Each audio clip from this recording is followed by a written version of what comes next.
प्राचीन काल में एक सेठ जी के 7 पुत्र थे। सातों के विवाह हो चुके थे।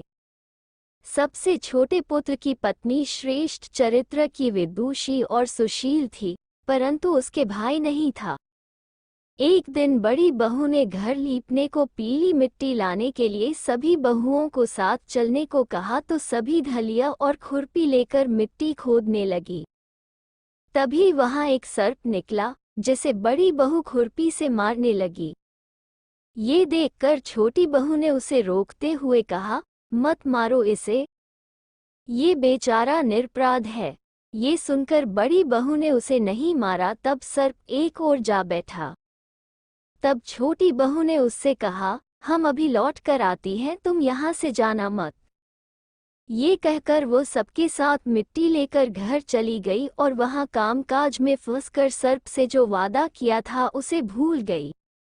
उसे दूसरे दिन वह बात याद आई तो सबको साथ लेकर वहां पहुंची और सर्प को उस स्थान पर बैठा देखकर बोली, सर्प भैया नमस्कार।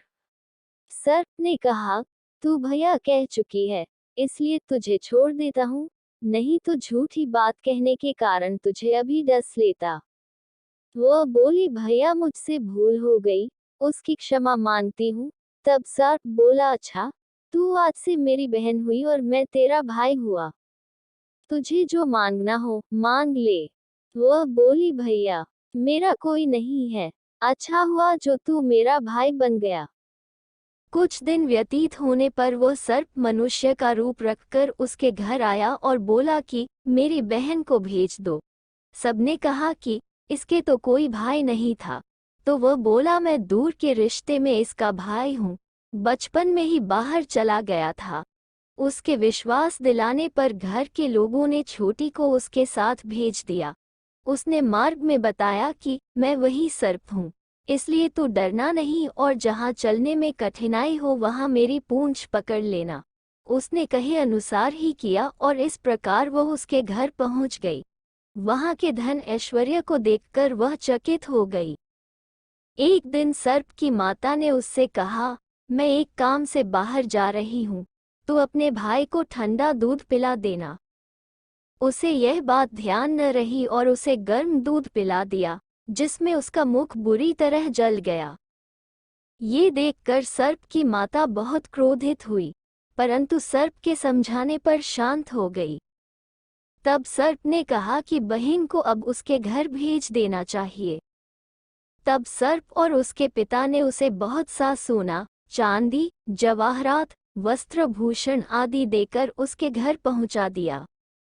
इतना ढेर सारा धन देखकर बड़ी बहू ने ईर्ष्या से कहा, भाई तो बड़ा धनवान है, तुझे तो उससे और भी धन लाना चाहिए।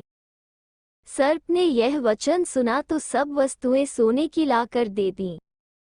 ये देखकर बड़ी बहू ने कहा, इन्हें झाड़ने की झाड़ू भी सोने की होनी चाहिए। तब सर्प ने झाड़ू भी सोने की लाकर रख दी। सर्प ने छोटी बहू को हीरा मणियों का एक अद्भुत हार दिया था।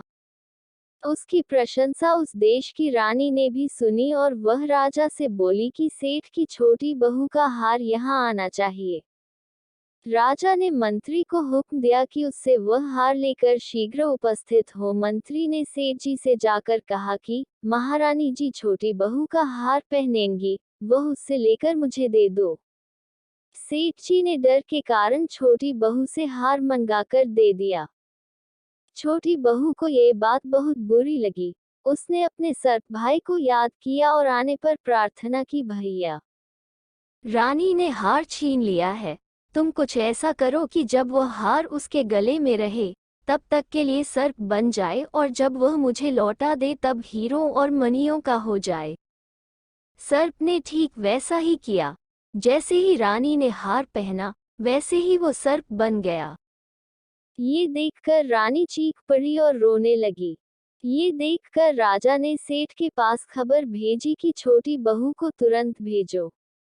सेठ जी डर गए कि राजा न जाने क्या करेगा। वे स्वयं छोटी बहू को साथ लेकर उपस्थित हुए। राजा ने छोटी बहू से पूछा, तूने क्या जादू किया है, मैं तुझे दंड दूंगा। छोटी बहू बोली, राजन धृष्टता क्षमा कीजिए, ये हार ही ऐसा है कि मेरे गले में हीरों और मणियों का रहता है और दूसरे के गले में सर्प बन जाता है। ये सुनकर राजा ने वो सर्प बना हार उसे देकर कहा, अभी पहनकर दिखाओ। छोटी बहू ने जैसे ही उसे पहना वैसे ही हीरो मणियों का हो गया। ये देखकर राजा को उसकी बात का विश्वास हो गया और उसने प्रसन्न होकर उसे बहुत सी मुद्राएं भी पुरस्कार में दी। छोटी वह अपने हार और इन सहित घर लौट आई। उसके धन को देखकर बड़ी बहू ने ईर्ष्या के कारण उसके पति को सिखाया कि छोटी बहू के पास कहीं से धन आया है। ये सुनकर उसके पति ने अपनी पत्नी को बुलाकर कहा, ठीक ठीक बता कि यह धन तुझे कौन देता है। तब वह सर्प को याद करने लगी। तब उसी समय सर्प ने प्रकट होकर कहा, यदि मेरी धर्म बहन के आचरण पर संदेह प्रकट करेगा तो मैं उसे खा लूंगा। ये सुनकर छोटी बहू का पति बहुत प्रसन्न हुआ और उसने सर्प देवता का बड़ा सत्कार किया। उसी दिन से नाग पंचमी का त्योहार मनाया जाता है और स्त्रियां सर्प को भाई मानकर उसकी पूजा करती हैं।